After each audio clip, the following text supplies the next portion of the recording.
one pitfall that people oftentimes overlook is liability and certification. So when you're sourcing a product, it may look like a good opportunity, but you got to realize that there might be some inherent liability with it, specifically with electronic products, okay? So it only takes one burned down house to lose it all.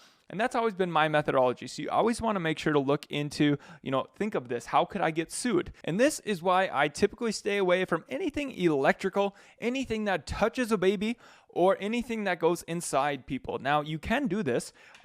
And going with a good manufacturer is key. So make sure to watch the sourcing section. But let's say you're not sure exactly how to find if something needs liability certification. Well, essentially look at the other products in your industry. Do they have certifications? Look at big brands within yours. Do they have certifications, anything like that? That's a good tell. You could also look and just call some certification bodies and ask, say hey, I'm looking to sell this. I want to get certifications done. And they might have some tips of what things they might think you're kind of crazy, but I called one, and then they all of a sudden knew what certifications I needed to get, because I just said, hey, I want to get this certified, and they're like, for what? And I'm like, well, can you tell me what? And they'll tell you. So call around, do your due diligence, and do some research, but definitely don't ignore liabilities and certifications, because you don't want to get sued. And then certifications, you don't want to do anything illegal and import anything illegal. So definitely, talk to a freight forwarder. We got interviews with Flexport, liability, and making sure that you have good certifications from your suppliers. You can watch the sourcing section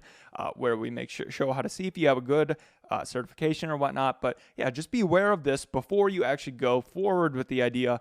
Take into account, hey, is this going to be a big hurdle or not? So don't overlook this, but don't get too freaked out by it, because you can do it right. It just it's another barrier to entry, but it could be a competitive advantage if you do and get all of this, because it was definitely a competitive advantage for me and a barrier to entry. But I'm glad that I did it.